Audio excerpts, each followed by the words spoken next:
woods. A regular walk is nice, but being in the woods is better. It just feels so peaceful in there, and it feels more like what I'm used to in my day-to-day, even before all of this is going on with the pandemic. So it almost feels like normalcy, and that brings just so much peace when I'm surrounded by trees and nature and reservoirs and beautiful smells and animals. So it's been good. Yeah, thank you. Megan, do you mind going next? Sure. My challenge this week seems to be a challenge that just happens every week. And that is that I can't seem to find the motivation to work on my own creativity. And I have projects that I'm doing, but through work and trying to exercise and eating, somehow that takes like all day. And I'm like, well, what the hell? You know, this is supposed to be a kind of a gift for me to be able to work from home so that I can try to find that time. But it's still been a challenge. I feel that, I don't know, kind of in my eyes, in my head, like it's like a like that kind of a feeling. Yeah.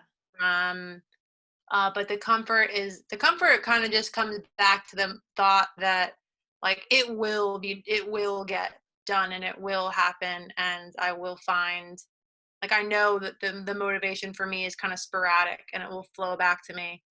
And you know, comforted in that, like, I probably will grow to be more consistent. That's a goal of mine. So the comfort is that I can continue to trust that I'm gonna get there someday. Yeah. And when you And I guess I feel that in my feet. yeah. Feel it in my feet. And when you feel like you do have creativity and motivation, what's that experience like for you? It's like it used to feel kind of manicky, you know, where I'd be like, oh yeah, like I am onto something, and then I would like not breathe enough, and then it would get stuck in my like upper back. You know, the breath would get stuck in the upper lungs. Yeah. But I've since kind of changed my lifestyle a little bit, and I haven't really experienced that manic that much. But now it's like, you know, it's a feeling of accomplishment, even working on something for 10 minutes and coming up with a lyric or a melody or something, you know, just very small, you know, I know is a big step towards getting the art done. Yeah. So just like a pride, you know, and then, okay, I did that, and keep going, you know. Yeah. Thanks for sharing that. Yeah. Thank you. And we'll do one more introduction, and then we'll do a practice, and then we'll come back to introductions. So, Ange, would you be willing to share? Sure. I just muted myself because I'm in Brussels and someone has started playing an accordion outside, but so I don't know if you can hear that. Yeah. I'm a teacher, like I'm sure some of you are. I think Jess, you said you're a teacher as well. So that's like, I definitely relate to what you were saying. And the challenge for me this week, we've been doing online learning since early March, and like adjusting to the schedule, like so much screen time, right? For a while it's been my eyes, like at the end of the day, I just feel like my eyes have been struggling. Like you said, this is not for me. Work from home is not for me.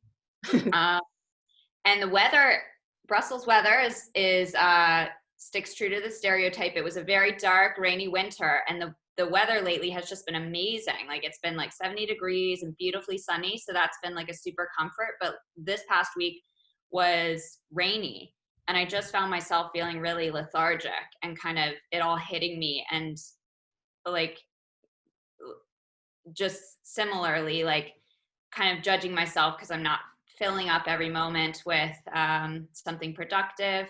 So I've been feeling it kind of in my shoulders. I have really tight shoulders. And I think when the weather's a little gloomy like that, I kind of feel that energy and like kind of coming that shell, like putting on that shell, coming into myself. And so that's kind of how I felt this week. Is I don't feel like I'm getting outside as much and whatnot. I guess my comfort this week has been my dog, who I don't know, she's been passing back and forth, who's fabulous. And, you know, I don't know, it's been a real comfort. Like you, Erin, you were saying with the ducks, like, I think animals at this time have been really responsive to us and responsive to what's going on, but at the same time, just like perfectly normal and perfectly happy to see you. And, I'm lucky to have great colleagues who love her as well. So I get a lot of texts like, oh, can we take Roxy for a walk and stuff like that. So it's gotten me out and moving. And I've been feeling that in my knees and my feet. I have been going on really good long walks here with her and meeting up, a good way to meet up with colleagues and stuff like that while we're all working from home in this weird time. So Yeah. I love what you said too about like actually feeling like you have a shell, because that's the first time it clicked for me, like get out of your shell. But actually that's like quite an embodied phrase that we have, where you actually might feel like the weight and the hardness like on your back and in your shoulders, and like to get out of the house or to talk to a new person can actually feel like you have to open up your shoulders and like find some lightness to do that. So let's do that. Let's start with that. So imagine, you can keep your eyes open or closed, whatever feels good for you. And just imagine that feeling of like the heaviness of the shell on your back. Notice when you're feeling in your shell, what that sensation is like for you. And first, putting ourselves in our shell. So let ourselves be there in that place of kind of heaviness, maybe restriction. For me, it's a little bit darkness, but almost feeling like a turtle. And then imagine how you can slowly begin to remove that shell. So if you want to start to roll your shoulders back, open your chest, get some movement in the shoulders, maybe one by one, kind of softening that shell. It could even be a micro movement. So you might feel like, I kind of want the shell on right now, but I just want to vibrate, in the comfort of the shell. That's okay too. Whatever your process is for feeling the shell and then moving towards a lighter shell.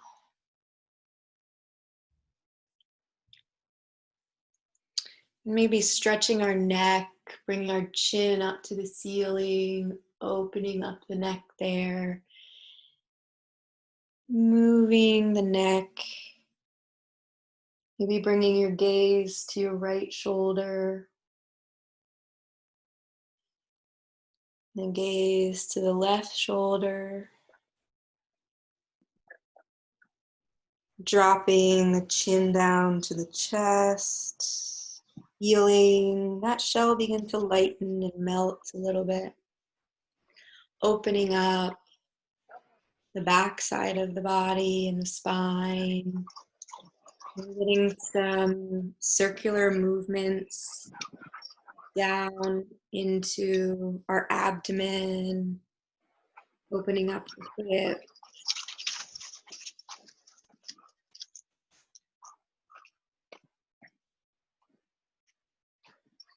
Good. And then if it feels good, just totally open that shell. Open your arms, open your shoulders.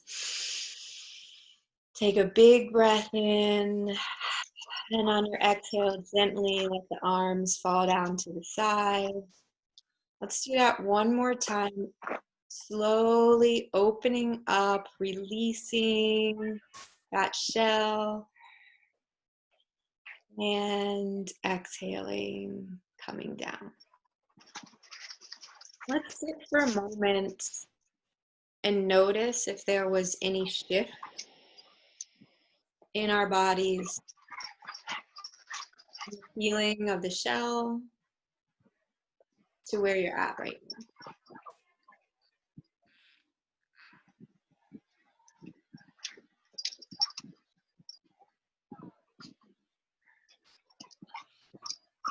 And if anybody would like to jump in and just say anything that you noticed, either while one of our friends is talking or during that exercise. I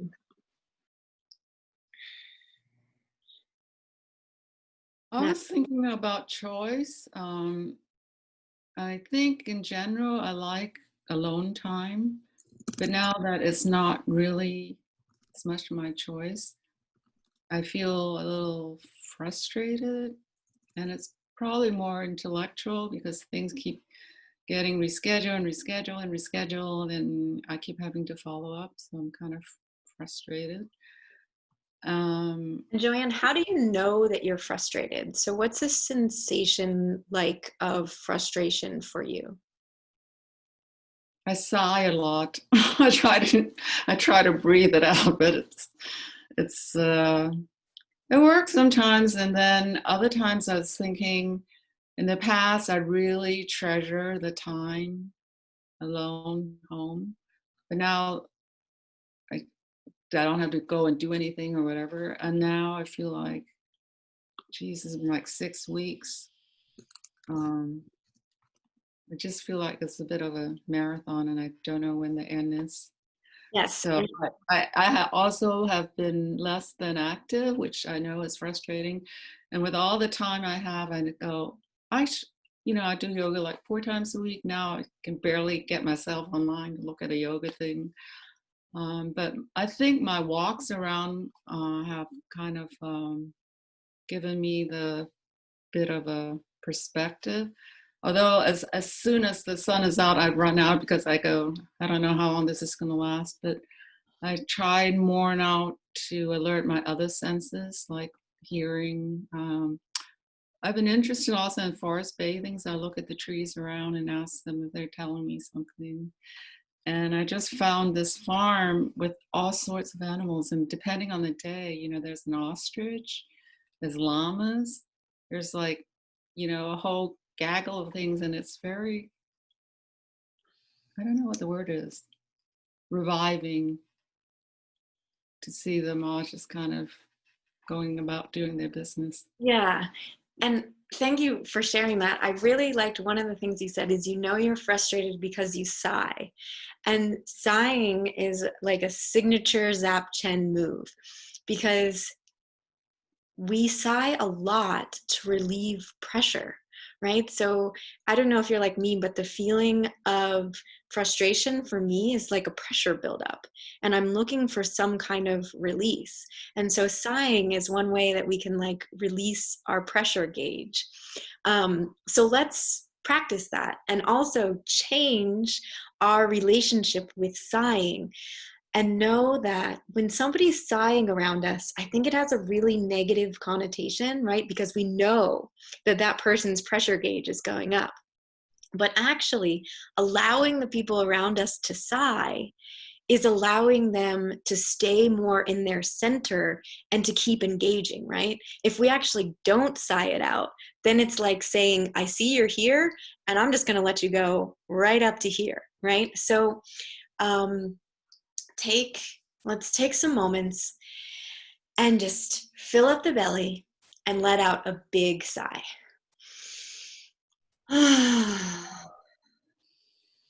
Inhale. And I understand if you want to mute yourselves, but we'll do this for about 2 minutes. So just at your own pace, let the diaphragm fill. Really let it out. You could do a little sigh if that feels good to you, or a big, shaking the whole body sigh. You can take breaks in between.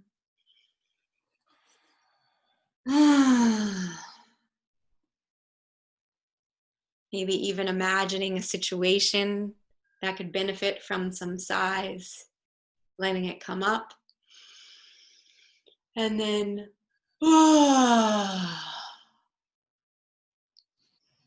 or little sighs.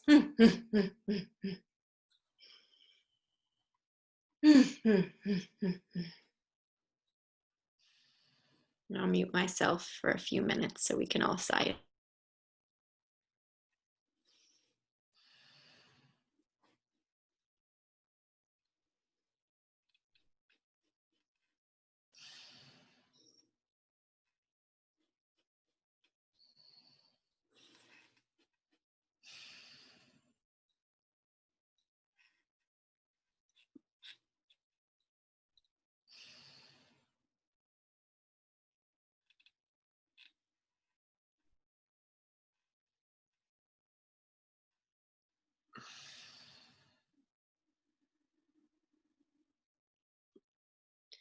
All right, and then take one last sigh at whatever level feels good to you. And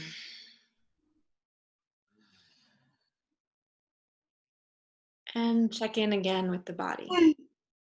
Noticing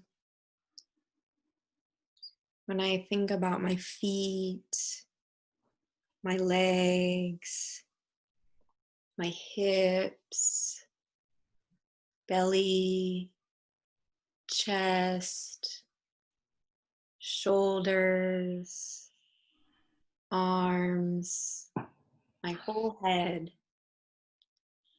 What did that sigh bring up or feel for me? Anyone have something they'd like to share about sighing or associations that you might have with sighing? You know, a big one for me, this work really gets into what we learned from our parents. And some of you might immediately imagine, well, if I sigh, you know, what does that mean to the people around me? Or when was I sighed at the last time? And what did that feel like? Yeah, Jess. My sides are triggering yawns. Okay. Yeah. We'll do that next, Nate. That's actually what I plan to start with, but that's perfect. So sighs, they're bringing us into our parasympathetic, our rest and digest nervous system, right? So another trigger will be that yawn. Jess, did you have something you want to add? Yeah, so I was going to say, after trying the sample last time where we did the yawning, and I was saying to you that, you know, so often teachers, you know, get annoyed when kids are yawning, but I often feel myself yawning when I relax. I notice that I often have a lot of sighs at the end of a full workday as my body just relaxes. And if I'm in the car with someone else, on a number of occasions, I have kind of let out a louder, more audible sigh. And every time that happens, people look at me and say, "Oh, are you okay? Oh, you must be really tired." And I'm like, "No, I just needed to sigh." So it's funny that there's that reaction. And I'm like, "No, this just feels like what I need now." And it's me totally decompressing, and it feels great. So. And I love that touches on why this work seems subtle, but it's like cultural changes, right? Like allowing people to sigh and being like, I'm going to support you in doing that because like I'd way rather you sigh than snap at me later. So yeah, that's a great one. And I love how you mentioned that, Nate. So let's move forward into, oh, sorry, Joanne, do you have something else? I wanted to ask you if you differentiate between sighing and just exhaling. Yes. So a sigh is audible. It has some kind of, tone to it. Any other questions about that, the sighing? Or something that you'd really like to share? There's a bunch of us on the call. So yeah, Lindell. I just actually love that because I feel a little floaty. I feel little undulation in my body that I it just came on after the sighing, so I appreciate that. Yeah, thanks for sharing that. And also, you reminded me that just one little exercise like that might make us feel like a big shift. Like sometimes you're like, whoa, I suddenly feel really tired. And what I want to do right now is lay down and integrate that intensity of sensation. So, our biggest tool with Zap Chen is napping. And if you're not in a comfortable place this time, I encourage you to set up your computer next week with a little nap space next to you. Because if you feel that need to lie down, I really encourage you not to fight it and go with it. Because our brain, our brain's natural way to integrate is actually laying down and letting everything relax. So when we're sitting up, it takes a lot of muscles and it takes a lot of effort. And so we just experience something big and the body's like, I'm yawning because I want you to lie down. You know, maybe it's because you're just comfortable, but maybe it's because you need a mini nap. So Zap Chen is the practice of mini naps. And if you at any point feel like it would be more comfortable to nap than to sit up, I really encourage you to do it because you'll get the most out of this program. So we will yawn and then we'll take a group nap, but I wanted to mention at any time that if you're starting to feel that, it's better not to power through. And even to say that when we learn something in our daily life that gives us that shift, like, whoa, that just rocked my world. If you really want it to sink in, lie down for even 2 minutes, and that knowledge will be integrated not only in your mind, but in your body as well. It's a great way to become a wise person, is to nap. So we are going to yawn it out. So you might notice, as soon as I start yawning, you might start yawning.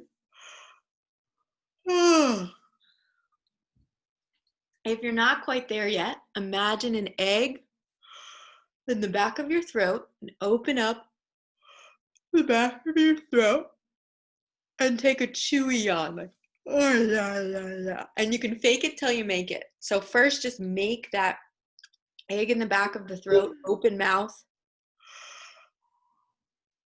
And then you might find that it starts to come.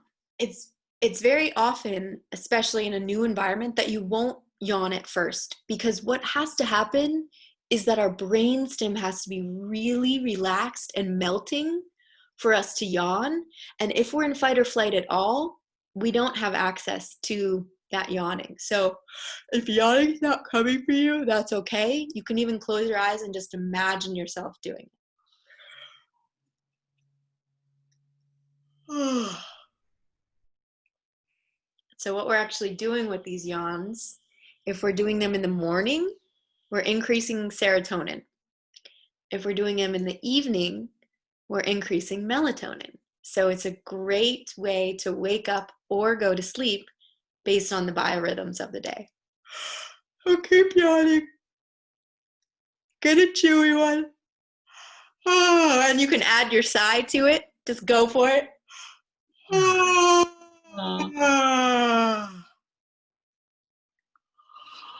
Don't be embarrassed. We're all doing it. And then if you feel like you're at a stopping place to sit and notice what's going on in your body, let's actually take this moment to recline a little bit. So if coming all the way down on the ground isn't an option for you, lean back a little bit or straighten your legs and take a mini nap. Just go ahead and do it. This is a PC adult sleepover. You can get a pillow if you want. You could lay in child's pose if that feels better to be on your front than on your back.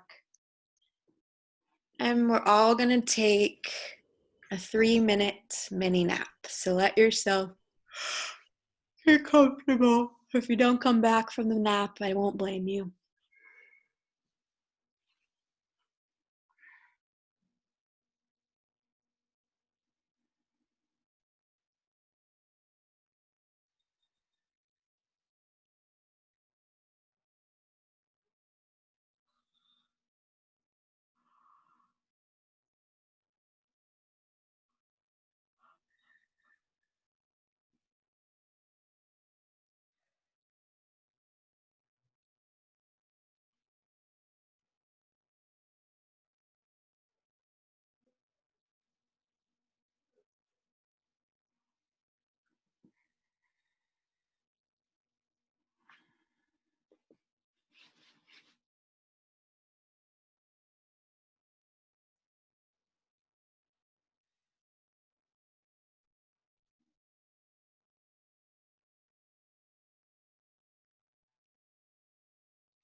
Begin to bring some gentle movements into your body, maybe stretching your arms above your head or pointing your toes.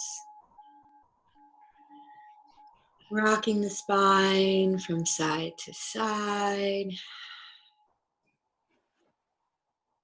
And as you're ready,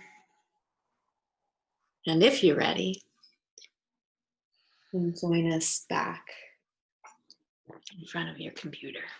And if laying down or staying in a nap is where you want to stay, all permissions granted. So, would anybody like to talk about what the yawn was like for you, what the nap was like for you? And if you raise your hand, I think that was a good way to do it. Thank you, teachers, for modeling such good behavior. Yes, Avery.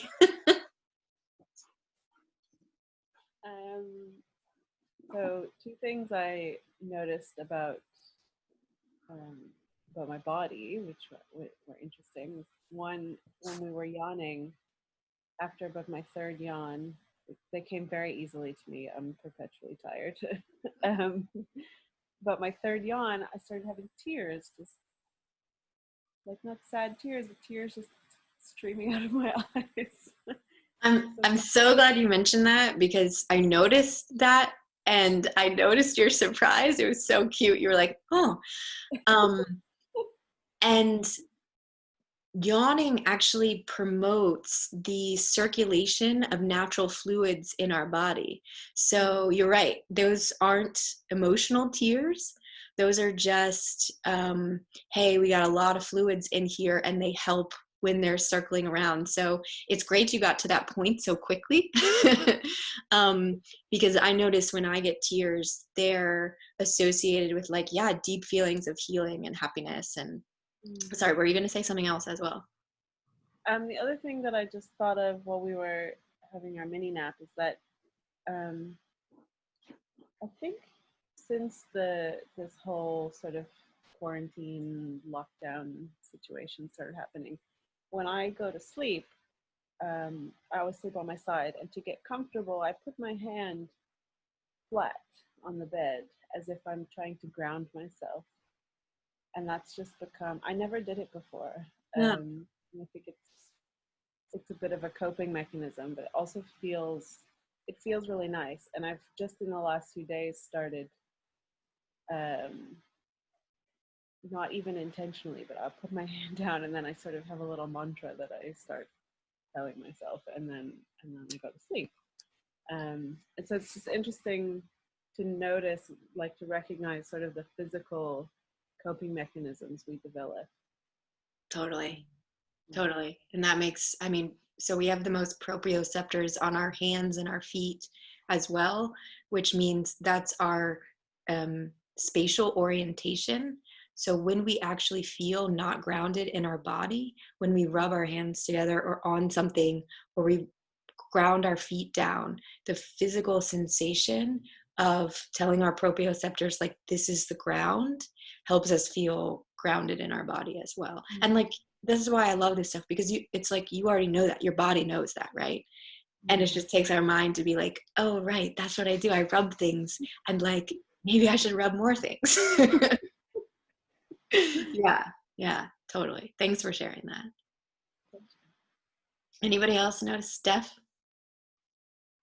Yeah, I was gonna say I really enjoy yawning. I have a strange positive association with it. Well, I don't know if it's strange, but I yawn 100% of the time every time I meditate. 100% of the time. So yeah. and to me, well, spirit, Holy Spirit, or whatever spirit you believe in is equated to breath or air or whatever. And so to me, that full intake of air, it feels like a very kind of peaceful rush of both oxygen and spirit into my body, positive, healing spirit. And the release is like cathartic almost. And I get the tears too. I smiled at that. I like that. And to me, I don't know, it feels like a physical connection with spirit, whether it is or not.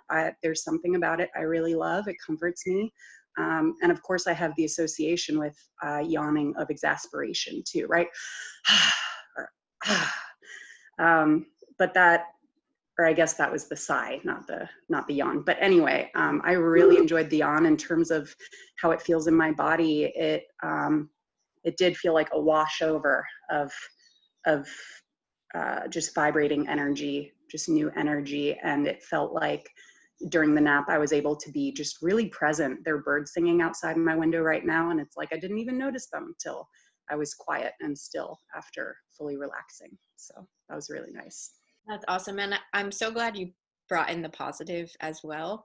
I know that I love this yawning practice when I realized there's lots of people in my life that when I start talking, they started yawning. And I always thought, they're bored of what I'm saying. But actually, the neuroscience says that we can connect with another person's nervous system when we're really relaxed. So when I yawn and then you yawn, that's your body saying, I'm accepting your level of comfort and actually like the information that you're giving me. So like one of the best things, one of the highest compliments as a teacher, and I always do this for myself to, for my own enjoyment when I teach, sometimes just yawn and then see other people's reaction because they like can't help it.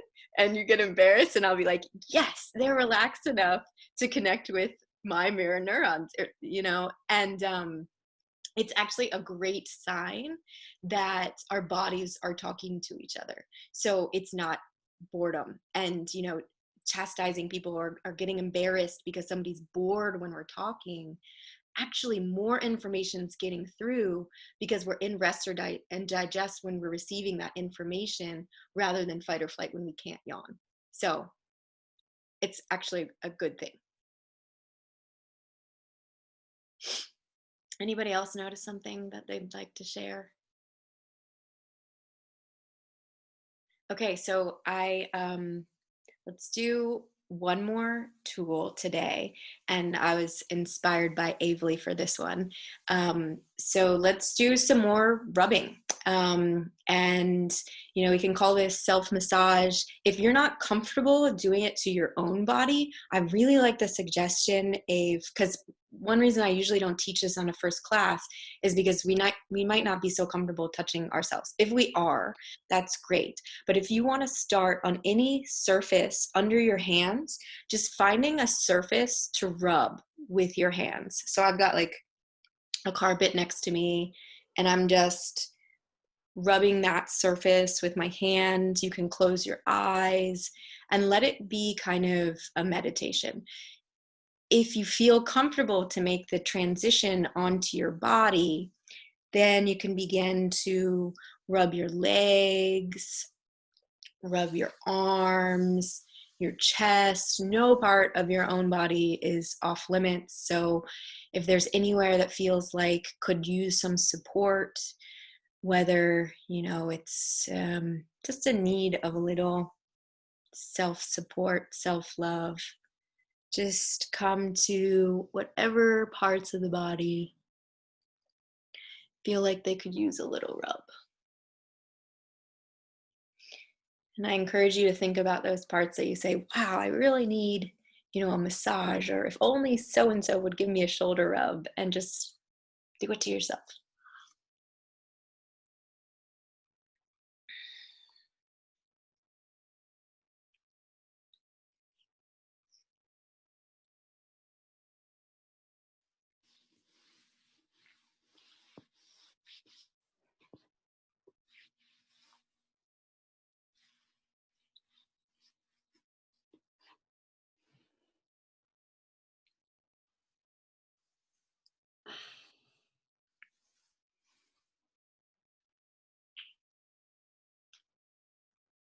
If there's a different texture you can try, if you've tried skin, maybe try clothes. Tried clothes, you can try something in the environment around you that is calling your attention, even if it seems strange. You're all in rooms by yourself, just go for it.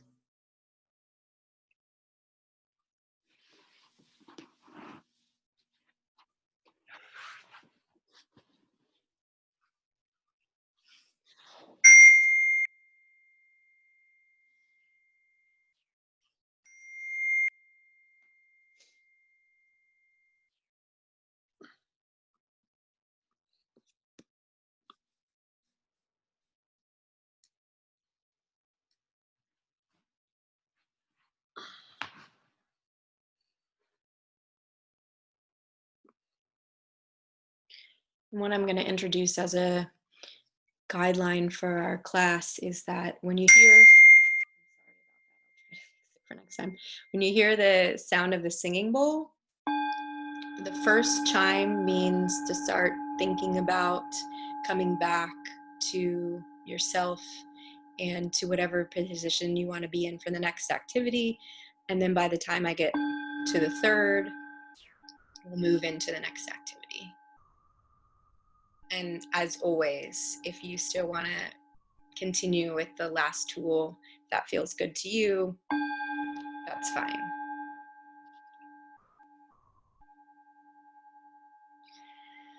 All right, so self-massage and rubbing. What was that like?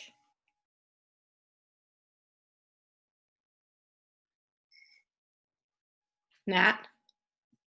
It's more of a question. Is it only rubbing, or is it also about the contact?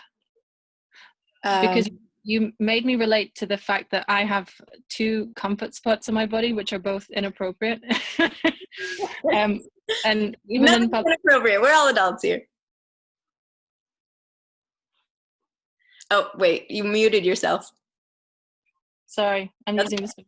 Anyway, this is one of them. Just when I always go and I like tuck my hand behind the strap of my bra, and it's really comforting to me. And then the other is under my waistband of my trousers, just like putting my hand in there like a holster.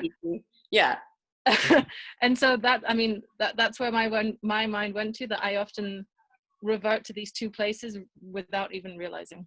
Yeah, so I think what I would call those is kind of like a self-hug or a heart hug. They actually, that's like a tool in somatics. So let's just all do that, is actually bring your hand under your armpit and then grab your other arm. And so it's a gentle sensation of pulling down. And I would, it doesn't matter. It's along the same lines. I would call it a different tool because there's not necessarily like rubbing there. It's more pressure. So I would put this under the category of pressure on the body. But this is like a classic way to soothe the nervous system, because we put one hand on the heart, which has an electromagnetic pulse. And what we're actually doing with this other hand is like bringing that pulse calmly back into our body. So the heart might be, you know, saying something to us, and actually our whole lymph system is in our armpit. And we're saying like, okay, we're going to press and soothe that and give ourselves a nice nervous system hug. And then I don't know so much about kind of the pant line, but I know for myself, like when I get a lot of tension in my low belly, I will definitely put pressure down there. I mean, especially around periods, or, you know, even after like a strong meal. And that pressure also seems to help with circulation. But yeah, does anybody else have anything that they noticed either along the lines of the pressure or the padding that might, you know, add some more insight to that, just, you know, what your experience has been like? It's very soothing. Yeah, definitely. Ave? I just want to say, I mean, it makes so much sense to me, especially now that I've got little kids, because they do this. It's so natural, you know. They rub and pull at things themselves and other people. As you know, my daughter has pulled on your ears. She likes to pull on the ears of people she feels comfortable with. Yeah, and with my younger one, you know, he's doing the same kind of behaviors where he needs to grab at something and just like hold it in his hand. And yeah, it's so obvious how natural it comes to. I mean, if babies do it, then yeah, it's something that we sort of need. And I think as we grow up, we might do those things and sort of hide them or feel like we can only do them, yeah, in the privacy of our own homes. But it is so natural. Yeah, and I know that Dan Levine, who kind of like wrote the book on trauma healing, this is like his go-to move. So if somebody is even speaking to him and it seems like they're getting a little bit agitated, then he'll just gently model that behavior and let the other person do it too. And you can, you know, give permission and practice that for yourself, for the people around you. I mean, another version of this that maybe is a little more, let's say, socially appropriate, especially for women, because it can be kind of uncomfortable depending on how big your boobs are to just like really get in there, is to put a hand on a belly and a hand on the chest. And it's the same idea of anchor points. We're just anchoring where you feel a lot of sensation back into your own body. So like the belly's giving a lot of sensation, the heart's giving a lot of sensation. And you're first saying like, I hear you, I feel you, body, and it's okay. And I'm going to give some pressure to calm me down. I mean, this is kind of the idea behind weighted blankets as well, is that we're giving some pressure, which is really soothing and calming to the body, but we can do that with our own hands. And if we think about doing it for children or the people around us, like it's nice to apply pressure, even just, you know, on your back when you're lying down, have somebody add that weight. Just thinking and working with kids, do you think if you're not going like in your shirt but just under and over, would that still get the same idea across? Because completely, yeah, I'm just thinking like at work I can't be doing like this, but this would be okay. And I do think this is a super different sensation than this is, so I just was curious. Yeah, okay. I always give those two options because sometimes this feels too much for people and sometimes it feels great. And sometimes this feels like it doesn't do anything and sometimes it feels like it does a lot. Like even myself as a facilitator, when I'm noticing that I'm getting uncomfortable, I cue to everyone, bring your hands to your anchor points. But this is like a light version of that. And you know, everything like over the clothes is just a lighter version of whatever is going to be skin to skin contact. Steph?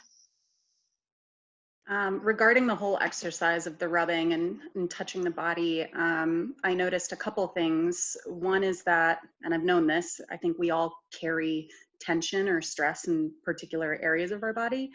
And then two, that there are certain parts of my body that I'm less comfortable with than other parts of my body. But when I touch it, you know, lovingly, or not even lovingly, just touching it, acknowledging it, it feels kind. So like if I hate my feet, but I go get a pedicure and I'm having that done, it almost like validates them that someone's touching them and being kind to them. Yeah. So that was kind of the sensation I felt, touching my belly, you know, feeling around, just looking at it and touching it. It felt kind and uncomfortable simultaneously somehow. Yeah, so well said. Yeah.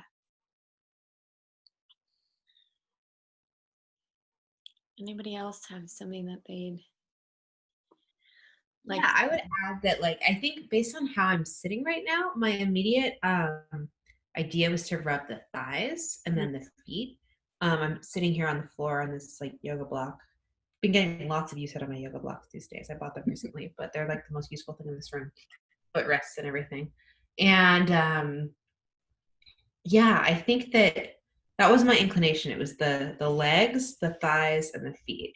Not so much up here. I don't know if it's because of like just knowing it's a video or just like the act of sitting on a block has my attention more focused on the lower body. But that was just interesting to notice and notice that my immediate attention was to the lower body as opposed to the upper body. yeah. So what I think I'm going to do, because I know some of you need to leave right at 3:15 and some might want to stay on longer, is that I'll end with kind of a wrap-up closing meditation. And then if somebody would like to share after that the opening question or can stay on for any more conversation, I'm really open to that. And we'll also maybe get to know everybody, like a 2 or 3 of us at the beginning of every call, so that, you know, everybody gets a chance to speak and we get to know people more personally as well. So before I do the closing meditation, is there any comments, anybody's body dying to share their experience, or any suggestions for the closing of our first session? Okay. So come to whatever position is calling you. If you're ready for your nap and you want to finish lying down, if you want to stay seated, that is all fine. And I'll start and end with the singing bowl.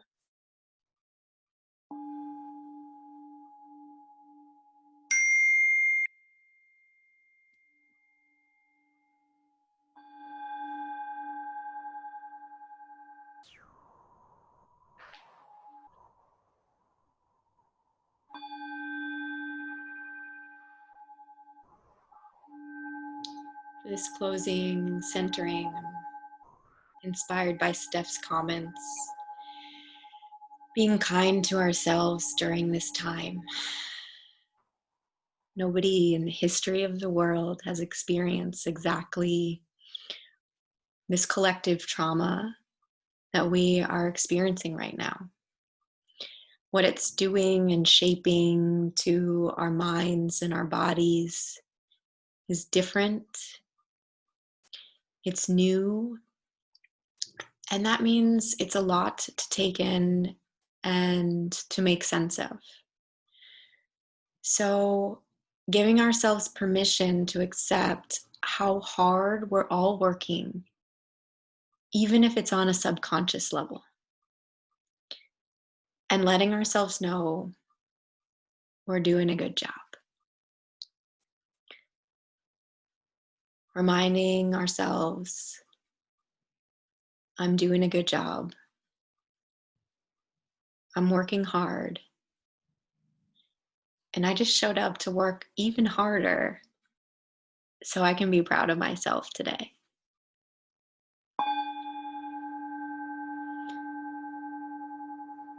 Speaking to ourselves like we would a friend, with some kind words. Listening to our bodies like we would listen to the child version of ourselves. Honoring and comforting whatever comes up. And knowing that it's real and it's allowed to be.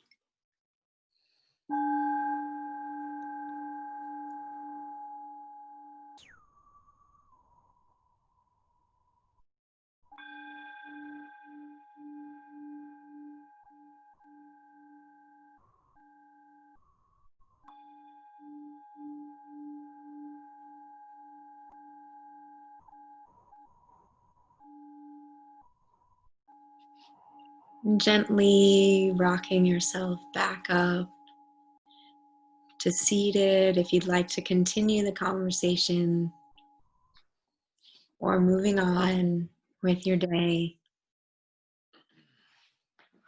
seeing each other next Friday at 2. Thank you, Erin. Namaste, everyone. Yeah, thank you guys. So I'll be here until the last of you wants to go. Thanks, Erin. We'll Yeah. see you later. Yeah. Thank you. That was great. I'll see you next week. Okay. Bye, guys. Okay. Bye. Bye, Erin. I gotta go. Okay. Thank you so much. That was awesome. Thanks, Lindell. It's nice to see you. Thanks. Yeah. So, hey, Ave, I'm always glad that you speak your mind. And I'm not going to record this part. So.